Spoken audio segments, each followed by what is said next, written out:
Olá, povo de Deus, quarta-feira da 22ª semana do Tempo Comum, 4 de setembro de 2024. A nossa reflexão de hoje é a partir de 1ª Carta aos Coríntios, capítulo 3, de 1 a 9, e Lucas 4, de 38 a 44. A 1ª Carta aos Coríntios é um texto motivado por vários recados que Paulo recebeu da comunidade e ele se dispôs a responder com atenção. Portanto, essa carta trata de temas muito variados, desde questões sexuais, de gênero, litúrgicas, espirituais, relacionamento humano. Porém, o apóstolo diz que ele não disse tudo o que queria e como queria, pois percebeu que a comunidade é muito frágil, onde muitos ainda se comportam como criancinhas. Faz parte da pedagogia de Paulo escolher o que dizer para não escandalizar os coríntios. Porém, ele alerta que é preciso superar a infância para poder digerir comida sólida.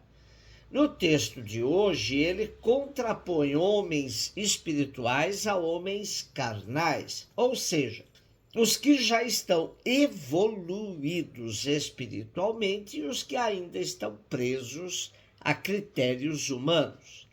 O argumento que o apóstolo usa para justificar tal classificação são as divisões na comunidade, a formação de grupos rivais.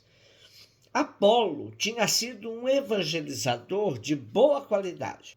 Pregava com muita propriedade e não contradizia em nada o apóstolo Paulo. Porém, sempre há nas comunidades quem prefira este ou aquele evangelizador. Isso fazia com que os grupos fiéis a Paulo se rivalizassem com os que preferiam Apolo. Por isso, Paulo relativiza o papel do evangelizador, dizendo: somos simples servos, por cujo intermédio abraçastes a fé, e cada um atuou segundo a medida que o Senhor lhe concedeu. Eu plantei, Apolo regou, mas foi Deus quem deu o crescimento. Assim, nem o que planta, nem o que rega é grande coisa, mas só Deus que faz crescer. Tanto o que planta como o que rega formam um só, e cada um receberá a recompensa conforme seu próprio trabalho. Pois nós somos cooperadores de Deus, e vós sois o seu terreno de cultivo, o edifício de Deus. Interessantes são os nossos tempos. Muitos se apegam a pregadores midiáticos, como se eles fossem mais fiéis à palavra de Deus do que o que é escutado em suas comunidades. O poder da mídia é tão fascinante que muitas igrejas fazem muito dinheiro com um pregador com microfone frente às câmeras. As pessoas se apegam a este ou aquele, fazendo dele um ídolo. Ora, ídolo pode dizer o que quiser, pois suas palavras já estão blindadas e são praticamente inquestionáveis. Hoje somos reféns dos meios de comunicação que fazem as pessoas amarem a uns e odiarem a outros, gerando uma sociedade polarizada e rival.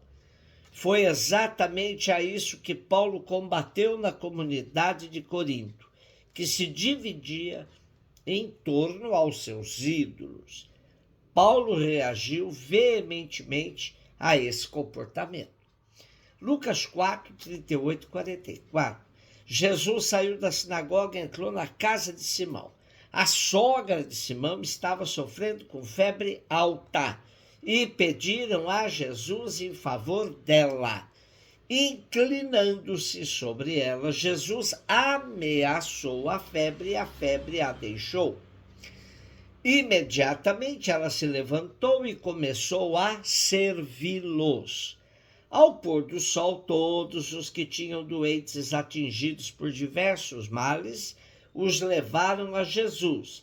Jesus colocava as mãos em cada um deles e os curava. De muitas pessoas também saíam demônios gritando: Tu és o Filho de Deus. Jesus os ameaçava e não os deixava falar, porque sabiam que ele era o Messias. Ao raiar do dia, Jesus saiu, foi para um lugar deserto.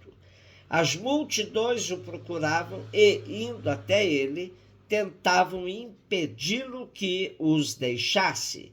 Mas Jesus disse: Eu devo anunciar a boa nova do reino de Deus também a outras cidades, porque para isso é que eu fui enviado.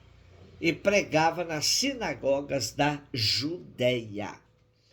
A cena da cura da sogra de Pedro é muito boa para entendermos perspectivas diferentes das narrativas evangélicas.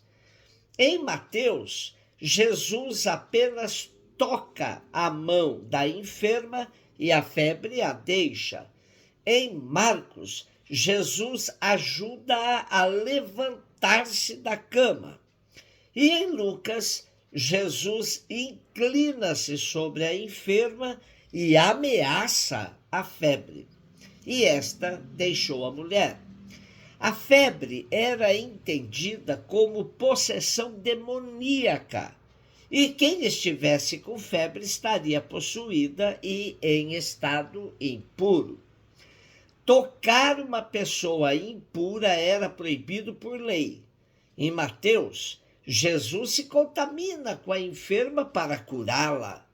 Em Marcos, o verbo levantar é o mesmo usado em cenas de ressurreição. Jesus não só pega nas mãos da enferma, mas a ressuscita para o serviço. Em Lucas fica evidente o exorcismo, pois Jesus ameaça a febre da mesma forma que faz com os demônios. Em todas as narrativas, ficar curado para servir é o denominador comum. A sogra de Pedro, uma vez liberta da febre, se põe a servi-los. O verbo grego servir é diaconia. Portanto, a sogra de Pedro é identificada como diaconisa. Depois da cura da sogra de Pedro, vemos Jesus envolvido com diversas curas e exorcismos. É interessante observar que isso se deu no fim do dia, ao pôr do sol. Nossos benzedores e benzedoras populares não gostam de exercer o seu ministério de cura depois que o sol se põe.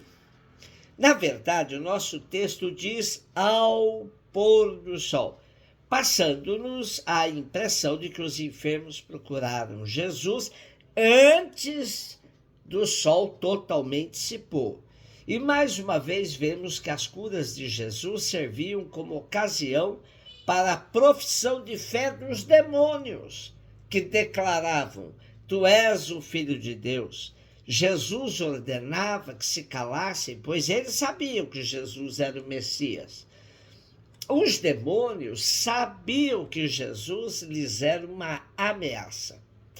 No dia seguinte, bem de manhã, Jesus se retira para um lugar deserto. Para muitos, o deserto é um lugar neutro, onde as forças do mal e do bem tentam se impor umas às outras. Jesus já foi tentado pelo demônio no deserto. Agora o será pela multidão que vem a ele tentando segurá-lo. A tentação da fama é rejeitada por Jesus, que manifesta sua consciência de ser enviado pelo Pai, consciência de sua messianidade. Diz à multidão: Eu devo anunciar a boa nova do reino de Deus também a outras cidades, porque para isso é que eu fui enviado. E Lucas diz que Jesus deixa a Galiléia e parte para a Judéia, onde pregava nas sinagogas. A consciência de sua missão faz com que Jesus vença todas as tentações às quais é exposto durante sua caminhada entre o povo, mandando os demônios se calarem a respeito de sua messianidade e se libertando da multidão que queria segurá-lo. Jesus dava continuidade à sua missão de anunciador do reino do Pai. Paulo aprendeu muito bem do seu mestre quando relativiza o seu trabalho missionário, revelando que tem consciência de que o que importa é Deus, e não quem planta ou quem rega. Hoje vivemos numa sociedade da ostentação, e é muito fácil alguém se perder julgando-se mais importante do que quem ele deve anunciar. A recomendação de João Batista deve sempre ser lembrada. É preciso que eu diminua e ele cresça. Sem isso, corre-se o risco de se julgar mais importante o invólucro do que o conteúdo. Isso é comum numa sociedade que trocou a ética pela estética. Pois vive-se das aparências e do falso sucesso, produzido, maquiado. Jesus aponta para outro caminho, o da verdade, que gera vida verdadeira e autêntica. Um beijo no seu coração.